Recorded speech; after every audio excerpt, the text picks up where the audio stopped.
ഞങ്ങളുടെ നാട്ടിലാണ് ഈ CM മടവൂർ എന്ന് പറയുന്ന വ്യക്തി ജീവിച്ചിരുന്നത്. ഞങ്ങളുടെ മഹല്ലിലാണ് അദ്ദേഹം ജീവിച്ചത്, ദർസ് നടത്തിയത്. ഞങ്ങളുടെ എല്ലാം മക്ബറ ആ മഹല്ലിൽ തന്നെയാണ്.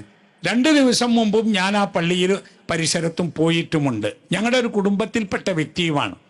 അദ്ദേഹം 991 മരണപ്പെട്ടത്. അതിനു മുമ്പ് അദ്ദേഹത്തിൻ്റെ ജീവിതത്തിൽ വിവിധ ഘട്ടങ്ങൾ ഉണ്ടായിരുന്നു.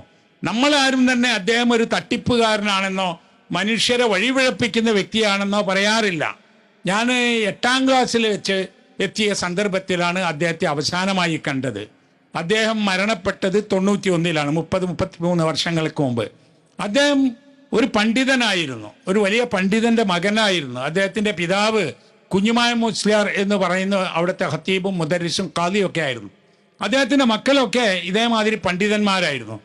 ഇദ്ദേഹത്തിൻ്റെ ഈ അബൂബക്കർ മുസ്ലിയാർ എന്ന് പറയുന്ന ഈ CM വലിയുല്ലാഹി എന്ന് പറയുന്ന അദ്ദേഹത്തിൻ്റെ അനുജൻ സൈനുദ്ദീൻ മുസ്ലിയാർ എൻ്റെ ഉസ്താദാണ് മദ്രസയിൽ.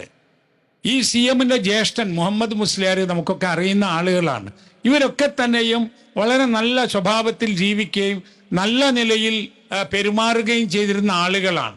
അങ്ങനെ ബാക്കിയാത്തിലൊക്കെ പഠിച്ചു വന്ന് നാട്ടിൽ ദർസ് നടത്തിക്കൊണ്ടിരിക്കുന്ന സമയത്ത് ഇദ്ദേഹത്തിന് ചില മാറ്റങ്ങൾ കണ്ടു. പള്ളിയിൽ തന്നെ ഇരിക്കുക, ഖുർആൻ ഓതിക്കൊണ്ടേയിരിക്കുക, കരഞ്ഞുകൊണ്ടിരിക്കുക, വീട്ടിൽ പോവാതിരിക്കുക. ഇങ്ങനെ ആയ സമയത്ത് എന്തോ ഒരു മാറ്റമുണ്ട്, എന്തോ ഒന്ന് കിട്ടിയിട്ടുണ്ട് എന്നും പറഞ്ഞ ആളുകൾ പിന്നാലെ കൂടിയതാ. എന്നിട്ട് അദ്ദേഹത്തെ കോഴിക്കോട്ടേക്ക് കൊണ്ടുപോയി. ഇങ്ങനത്തെ ആളുകളൊക്കെ ഒരുമിച്ച് കൂടുന്ന സ്ഥലങ്ങളിലെത്തി. അദ്ദേഹത്തിന് ആരോടെങ്കിലും അദ്ദേഹം ജീവിതകാലത്ത് ഞാനാണ് പടച്ചവനെന്ന് അദ്ദേഹം പറഞ്ഞിട്ടില്ല, ഞാനാണ് ലോകം നിയന്ത്രിക്കുന്നത് അദ്ദേഹം പറഞ്ഞിട്ടില്ല. ഇപ്പൊ ഇവർ പറഞ്ഞു എവിടെ എത്തിയെന്നറിയോ? ഈ ലോകത്ത് ഒരു ഇല ഇളകുന്നത് പോലും അദ്ദേഹം അറിയാതെ പോവില്ല. അദ്ദേഹം നിശ്ചയിക്കാത്ത ഒരു സംഗതി നടക്കില്ല. മഴ പെയ്യിപ്പിക്കുന്നതും കാറ്റടിപ്പിക്കുന്നതും ഒക്കെ അദ്ദേഹമാണ്. അങ്ങനെ പറഞ്ഞ് അദ്ദേഹം പറയാത്ത കാര്യങ്ങൾ അദ്ദേഹത്തിന്റെ പേരിൽ അദ്ദേഹം മരണപ്പെട്ട് 10-25 കൊല്ലം കഴിഞ്ഞ ശേഷം പറഞ്ഞു തുടങ്ങിയതാണ്. അദ്ദേഹം അവസാന കാലത്ത് ജീവിച്ചത് ഇവിടെ കോഴിക്കോട്ട് ഇടിയങ്ങരയിലാണ്. അദ്ദേഹത്തെക്കുറിച്ച് അവർ തന്നെ എഴുതിയ പുസ്തകത്തിലുണ്ട് 14 വർഷമോ 12 വർഷമോ മറ്റോ ഒരു വീടിന്റെ മുകളിൽ താഴെ ഇറങ്ങാതെ അയാൾ ജീവിച്ചിട്ടുണ്ട് എന്നാണ്. എന്താണ്, ജുമാക്ക് പോലും അദ്ദേഹം പോയിരുന്നില്ല എന്നാണ്, ജമാഅത്തിന് പോയിരുന്നില്ല എന്നാണ്. അദ്ദേഹത്തിന്റെ മാനസികാവസ്ഥ മനസ്സിലാക്കുന്ന ആളുകൾക്കറിയാം അദ്ദേഹം ജുമാക്ക് പോകണമെന്നില്ല. കാരണം തക്ലീഫ് ഉണ്ടാകുന്ന ഒരവസ്ഥയിൽ നിന്ന് അദ്ദേഹം മാറിക്കഴിഞ്ഞിരുന്നു. അതുകൊണ്ട് തന്നെയാണ് അദ്ദേഹം ഇത്രയും വലിയ പണ്ഡിതനായിട്ടും മുദരിസായിട്ടും ഖത്തീബായിട്ടും ഖാദിയായിട്ടും ഒക്കെ ഇങ്ങനെയുള്ളൊരു ജീവിതത്തിലേക്ക് പോയിട്ടുള്ളത്. പിന്നെ അദ്ദേഹത്തിൻ്റെ അടുത്ത ആളുകൾ പോയി പറയും സുഖമില്ല എന്ന് പറയും. അപ്പൊ അദ്ദേഹം പറഞ്ഞിരുന്നത് അത് അള്ളാഹു സുഖപ്പെടുത്തി തരട്ടെ എന്നാണ്. ഏതൊരാളും പ്രാർത്ഥിക്കും പോലെയാണ്. ചിലപ്പോൾ പറയും ആ രോഗം വേണ്ട എന്ന് പറയും. പിന്നെ അദ്ദേഹത്തിന്റെ സംസാരത്തിൽ ചില അവ്യക്തതകൾ വന്നു. ആ അവ്യക്തതകളൊക്കെയാണ് ഇപ്പൊ കറാമത്താക്കി മാറ്റുന്നത്. ഞാൻ അവിടെ അവർ ഈ ജാറമുണ്ടാക്കുകയും വ്യാപകമായി പ്രചാരണം നടത്തുകയും ചെയ്തപ്പോൾ 34 വർഷങ്ങൾക്ക് മുമ്പ് ഇത് നടത്തുന്ന പ്രധാന ഭാരവാഹികളോടൊക്കെ ഞാൻ സംസാരിച്ചിട്ടുണ്ട്. അവരൊക്കെ എൻ്റെ നാട്ടുകാരും സുഹൃത്തുക്കളും കുടുംബക്കാരും ചിലരൊക്കെ കൂടെ പഠിച്ചവരും ഒക്കെയാണ്. ഞാൻ അവരോട് പറയുകയും കത്തയക്കുകയും ചെയ്തിട്ട് നിങ്ങളിത് ചെയ്യരുത്. പൊതുസ്ഥലത്ത് ജാറങ്ങൾ കെട്ടിപ്പടുക്കുക എന്നത് കുറ്റകരമാണ്. ജാറങ്ങൾ ഖബർ കെട്ടിപ്പടുക്കൽ തന്നെ കുറ്റമാണ്, പൊതുസ്ഥലത്താണെങ്കിൽ ഹറാമാണ് എന്ന് ഫത്ഹുൽ മുഈനിൽ പോലും പറയുന്നുണ്ട്. അത് പൊളിച്ചു മാറ്റണമെന്നും ആ കല്ല് അവകാശികൾക്ക് കൊടുക്കണമെന്നും ആ കിതാബിലുണ്ട്, നമ്മുടെ ദർസിൽ വന്ന കിതാബില്. അത് പറഞ്ഞപ്പോൾ ഒരാൾ പറഞ്ഞെന്താണെന്നറിയോ?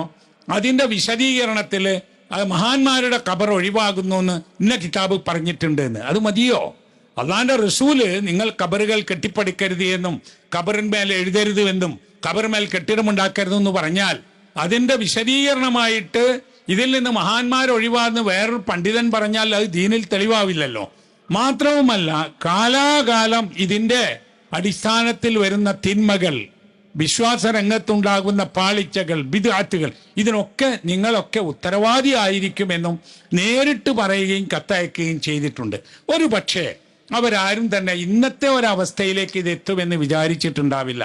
അതിൽ വളരെ അടുപ്പമുള്ള ഒരു വ്യക്തി പറഞ്ഞത്, ഞാൻ അതിൻ്റെ കൂടെ നിൽക്കുന്നത് ഈ കിട്ടുന്ന ലക്ഷക്കണക്കിന് രൂപ ആരെങ്കിലും തിന്നുപോണ്ടെന്ന് വിചാരിച്ചിട്ട് അതിനൊരു കണക്കും വ്യവസ്ഥയും ഒരു സിസ്റ്റവും ഉണ്ടാക്കണം എന്നതുകൊണ്ടാണ് ഞാൻ അതിൻ്റെ കൂടെ കൂടി നിൽക്കുന്നത് എന്നാണ്. ഉദ്ദേശശുദ്ധിയല്ലല്ലോ ദീനിൽ തെളിവായി നിൽക്കുന്നത്. ഇപ്പൊ നോക്കൂ, ഇങ്ങനെ കറാമത്തുകൾ പറഞ്ഞ് എവിടെ എത്തിയെന്നറിയോ? ഇദ്ദേഹം ഒരു കടയിൽ കയറി ചായ കുടിച്ചു, പൈസ കൊടുക്കാതെ പോയി. കടയിലെ ആളുകൾ പൈസ ചോദിച്ചു. അത് കുറച്ച് കഴിഞ്ഞപ്പോൾ ആ കട അദ്ദേഹം കത്തിച്ചു കളഞ്ഞു. പേരോട് അബ്ദുറഹ്മാൻ മുസ്ലിയാർ പറഞ്ഞിട്ടുണ്ട്, അങ്ങനെയൊന്നും പറയരുത്, നമ്മളെ ഔലിയാക്കന്മാരെ പ്രവൃത്തിയെക്കുറിച്ച് ഇല്ലാത്തത് പറഞ്ഞു വരത്തണ്ട, ഉള്ളത് തന്നെയുണ്ട് എന്ന്. ഞാൻ അബ്ദുൽ ഹമീദ് ഫൈസിയെ അമ്പലക്കടവ് അദ്ദേഹത്തോട് ഞാൻ പറഞ്ഞു, ഇതിങ്ങനെ പോയാൽ നിങ്ങളൊക്കെ അല്ലേ ഇത് പറയേണ്ടത്. പലരോടും ഞാൻ പറഞ്ഞു. അപ്പോൾ അവർ പറയാൻ തരാം, അത് ഞങ്ങളല്ല മറ്റവരാണെന്ന്.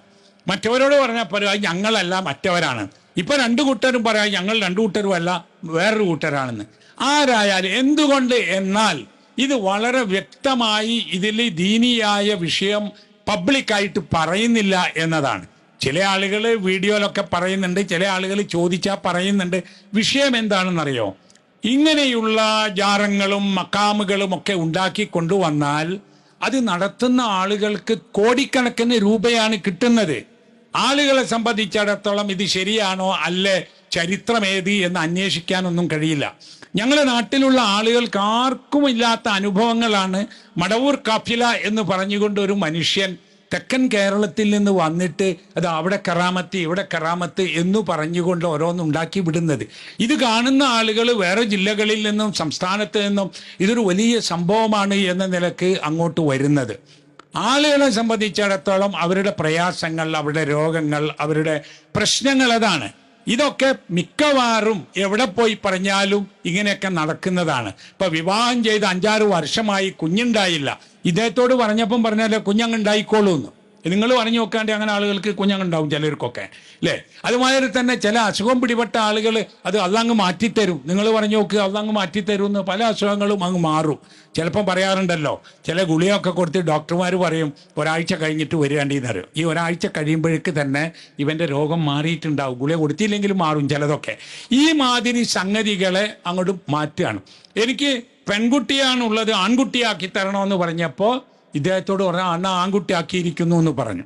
അതുപോലെ തന്നെ മഴയുള്ള ഒരു ദിവസം ഒരു കല്യാണത്തിന് കുറിച്ചു കൊടുത്തപ്പോൾ അന്ന് മഴയല്ല, മഴയൊന്നും ഉണ്ടാവില്ല എന്ന് പറഞ്ഞുള്ളൂ. ഇങ്ങനെയുള്ള കാര്യങ്ങൾ പറഞ്ഞ് പഠിപ്പിക്കുകയാണ്. വളപട്ടണം റെയിൽ പാളത്തിൻ്റെ മുകളിലൂടെ അവിടെ ഒരു ട്രാക്കാണ് ഉള്ളത്. അപ്പോൾ അതിൻ്റെ മുകളിൽ പിന്നെ വണ്ടി നിർത്തിക്കേണ്ടി വന്ന ഒരു സന്ദർഭം ഉണ്ടായപ്പോൾ ഇദ്ദേഹം വണ്ടി നിർത്തിച്ചു എന്ന്. സൗദി അറേബ്യയിൽ ജയിലിൽ കഴിയുന്ന ഒരു വ്യക്തി അതിൽ കുടുങ്ങിയപ്പോൾ ഇദ്ദേഹത്തെ ഓർത്ത് ഫാത്തിഹ ഓതി നേർച്ചയായിരുന്നപ്പോൾ ഇദ്ദേഹം വന്ന് ജയിലിൽ തുറന്നു കൊടുത്ത് ആളെ രക്ഷപ്പെടുത്തി.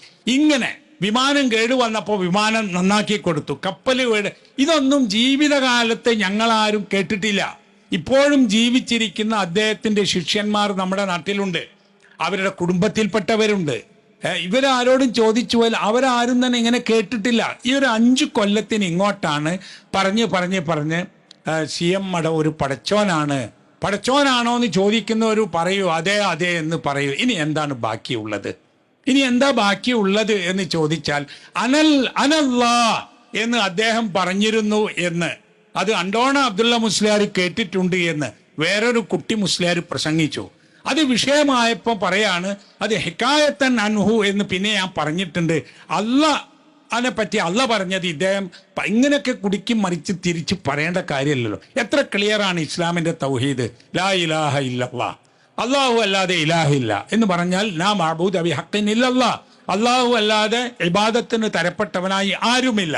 അദ്ദുആഉ ഹുവൽ ഇബാദ, ദുആയാണ് ഇബാദത്ത്. ഈ 3 കാര്യം മനസ്സിലാക്കിയാൽ മതിയല്ലോ. ദുആയാണ് ഇബാദത്ത്. ഇബാദത്ത് ആർക്കാണോ അവനാണ് ഇലാഹ്. ആ ഇലാഹ് അള്ളാഹു ആകുന്നു എന്ന് ഏതൊരു വിവരമില്ലാത്ത ആൾക്കും മനസ്സിലാക്കാൻ കഴിയുന്ന ലളിതമായ ഒരാദർശമാണ് ഇസ്ലാമിൻ്റെ തൗഹീദ്. അതിങ്ങനെ പറഞ്ഞ് വ്യാഖ്യാനിച്ച് ദുർവ്യാഖ്യാനിച്ച് ആർക്കും മനസ്സിലാവാത്ത അവസ്ഥയിലായി. എന്നിട്ട് എന്ത് വന്നു എന്നല്ലേ, അള്ളാഹു ഖുർആനിൽ ഔലിയ എന്ന് പറയുന്നത് തഖ്വയുള്ളവരാണെന്നും ആ തഖ്വയുള്ള മുത്തഖീങ്ങൾ ഗൈബിൽ വിശ്വസിക്കുന്നവരും നമസ്കരിക്കുന്നവരും സക്കാത്ത് കൊടുക്കുന്നവരും ദാനം ചെയ്യുന്നവരും അള്ളാഹുവിനെ ഭയപ്പെട്ട് ജീവിക്കുന്നവരുമാണ് എന്നൊക്കെ പറഞ്ഞിട്ടും തീരെ നമസ്കരിക്കാത്തവരും കുളിക്കാത്തവരും ഇസ്ലാമിക മര്യാദ സ്വീകരിക്കാത്തവരും ആയ ആളുകൾ മരണപ്പെട്ടാൽ വലിയാവുകയാണ്. ഇപ്പോൾ ഓച്ചിറ ഉപ്പാപ്പയെ കുറിച്ച് പറഞ്ഞിട്ട് അവസാനം കേട്ടു അദ്ദേഹം ആരായിരുന്നു എന്ന് ആർക്കും അറിയില്ല. അദ്ദേഹം ഏത് മതക്കാരനാണ് എന്നും ആർക്കും അറിയില്ല. മരണപ്പെട്ടപ്പോൾ അവിടെ ജാറം ഉണ്ടാവുകയാണ്. കുഞ്ഞീദ് മദനി എഴുതിയ അള്ളാഹുവിൻ്റെ ഔലിയാക്കൾ എന്നൊരു പുസ്തകമുണ്ട്, KNM പ്രസിദ്ധീകരിച്ച. അതിൽ അദ്ദേഹം ഒരു തമാശ, ഒരു കഥ പറയുന്നുണ്ട്. അതായത് ആ തമാശ ഇന്നതാണ്. ഒരു സിദ്ധൻ്റെ കൂടെ അയാളുടെ ഒരു ശിഷ്യനും കൂടി, അവർ രണ്ടും കൂടി ഇങ്ങനെ പോകുമ്പോൾ ഒരു കഴുതയും ഒരു കുട്ടിയും കൂടെ ഇങ്ങനെ അവർ കൊണ്ടുപോകുന്നുണ്ട്. അങ്ങനെ തള്ളക്കഴുതക്ക് അസുഖം വന്നു, അതവിടെ മരിച്ചു, ചത്തുപോയി. അപ്പം ശിഷ്യനോട് പറഞ്ഞു, ഈ കുട്ടിക്കഴുതയെ ഈ കൊണ്ടുപോയിക്കോന്നാണ്. അവൻ അതിനെയും കൊണ്ടുപോയി. കുറേ കാലം കഴിഞ്ഞപ്പോഴേ ഒരു ജാറം പൊന്തിന്ന് കേട്ടു. അപ്പോൾ എവിടെയാന്ന് ചോദിച്ചു. അന്വേഷിച്ച് നോക്കുമ്പോൾ ഈ ശിഷ്യൻ സിദ്ധൻ അയാളുടെ കഴുത ചത്തുപോയപ്പോൾ അവിടെ അതിനെ കുഴിച്ചിട്ടെടുത്ത് ചന്ദനത്തിരിയൊക്കെ കുത്തി പട്ടൊക്കെ ഇതാക്കി അവിടേക്ക് ആളുകൾ വരാൻ തുടങ്ങി. അപ്പോൾ ആരോ പറഞ്ഞു വേറൊരു ജാറുണ്ട് അപ്പുറത്ത്, അപ്പോൾ അവിടെ ആൾ കുറഞ്ഞു. അപ്പോൾ ഇയാൾ അവിടെ പോയി ചോദിച്ചു. അപ്പോൾ അയാളെ ഉസ്താദാണ് അവിടെ ഉള്ളത്. അപ്പോൾ അയാൾ പറഞ്ഞു, അവിടെ ആരാണുള്ളത്? അവിടെ അന്ന് നിങ്ങൾ തന്ന കഴുതൻ്റെ കുട്ടി. അപ്പോൾ ഉസ്താദ് ഇവിടെ ആരാ ഉള്ളത്? ഇവിടെ അതിൻ്റെ തള്ള. മനസ്സിലായി? അപ്പോൾ തള്ള ചത്തപ്പോൾ ഞാൻ ഇവിടെ കുഴിച്ചിട്ടു, അതൊരു ജാറമായി. കുട്ടി ചത്ത് ഇയാൾ അവിടെ കുഴിച്ചു. ഈ ജാറങ്ങളുടെ പിന്നാലെ പോയാൽ പലതിനും അഡ്രസ് പോലും ഉണ്ടാവില്ല. ഇപ്പം ഈ പറയുന്നത് അഡ്രസ്സ് ഉണ്ട്, ചരിത്രമുണ്ട്, ആരാണെന്ന് അറിയാം, ഒക്കെ അറിയാം. എന്നാൽ നിങ്ങൾ നോക്കൂ, പലതും ആരാണെന്ന് അറിയില്ല. ഇപ്പോൾ ഇവിടെ കോഴിക്കോട്ട് തന്നെ ഒരു പ്രമുഖ ജാറം ഒരാൾ നടത്തിയിരുന്ന ആൾ ആ ജാറം വിറ്റു, പൈസക്ക് വിറ്റു, നല്ല പൈസ കിട്ടി. അപ്പോൾ ഇയാൾക്ക് വരുമാനം പോയല്ലോ. അയാൾ ബീച്ചിൽ അപ്പുറത്ത് പോയിട്ട് വേറൊരു പഴയ കബർ കണ്ടെത്തി, അത് നന്നാക്കി എടുത്തിട്ട് അത് മോടി പിടിപ്പിച്ച് ഇപ്പം അവിടെയും ആൾക്കാർ വരാൻ തുടങ്ങി. നല്ലൊരു ബിസിനസ്സായി മാറുകയാണ്. ഇത് ഇസ്ലാമിക വിരുദ്ധമാണ്. ഇപ്പം ആളുകൾ ഹജ്ജിന് പോകുന്നത് ഇത്തരം ജാറങ്ങളിൽ പോയി ദുആ ചെയ്തിട്ടാണ് ഹജ്ജിന് പോണത്. എന്തിനാണ് അതെന്നറിയോ?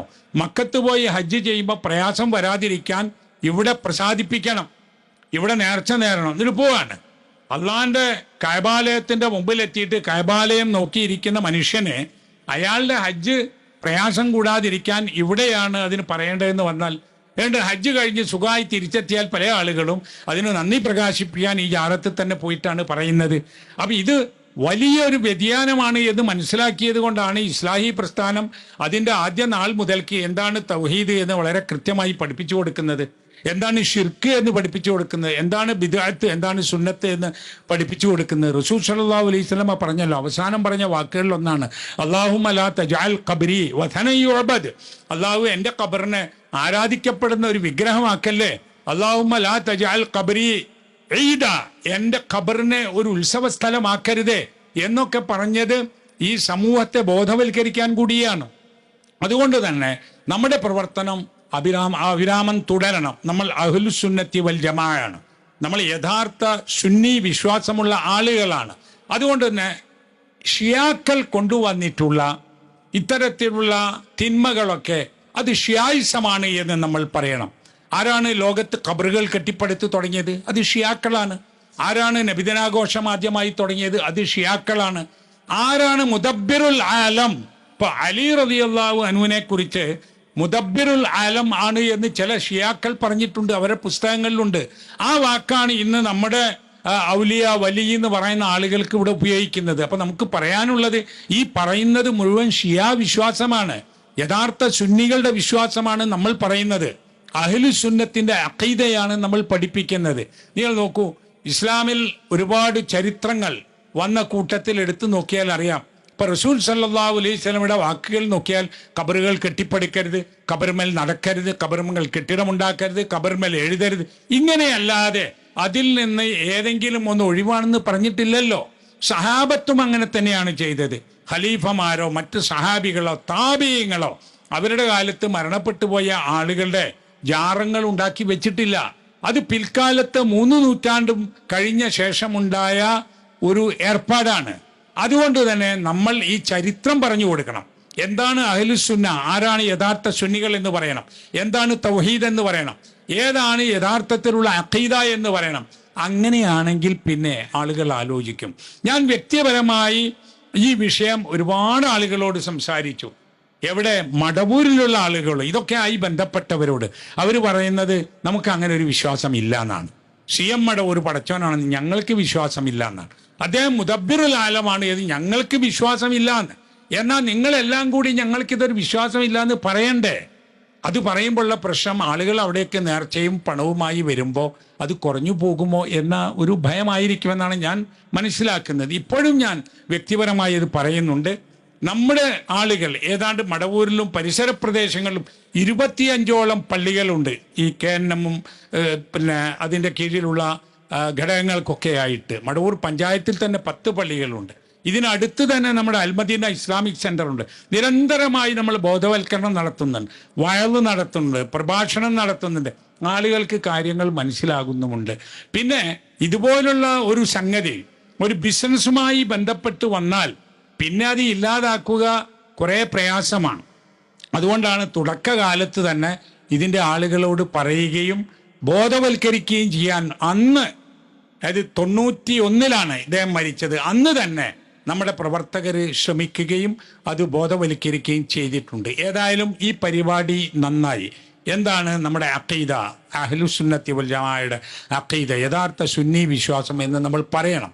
ഇവിടെ ആ വിഷയങ്ങൾ ഖുർആനിൻ്റെയും സുന്നത്തിൻ്റെയും അടിസ്ഥാനത്തിൽ ഇവിടെ വിശദീകരിക്കുന്ന പ്രഭാഷണങ്ങൾ ഉണ്ടാകും. നമുക്കൊന്ന് ഉറപ്പിക്കാം, നമ്മുടെ വിശ്വാസം അള്ളാഹു ആണ് സൃഷ്ടാവ്, അള്ളാഹു ആണ് നിയന്താവ്, അള്ളാഹു ആണ് ഭക്ഷണം നൽകുന്നവൻ, അള്ളാഹു ആണ് നമ്മെ ജീവിപ്പിക്കുകയും മരിപ്പിക്കുകയും ചെയ്യുന്നവൻ, ഇതിൽ മറ്റാർക്കും ഒരു പങ്കുമില്ല എന്നത് കൃത്യമായൊരു വിശ്വാസമാണ്.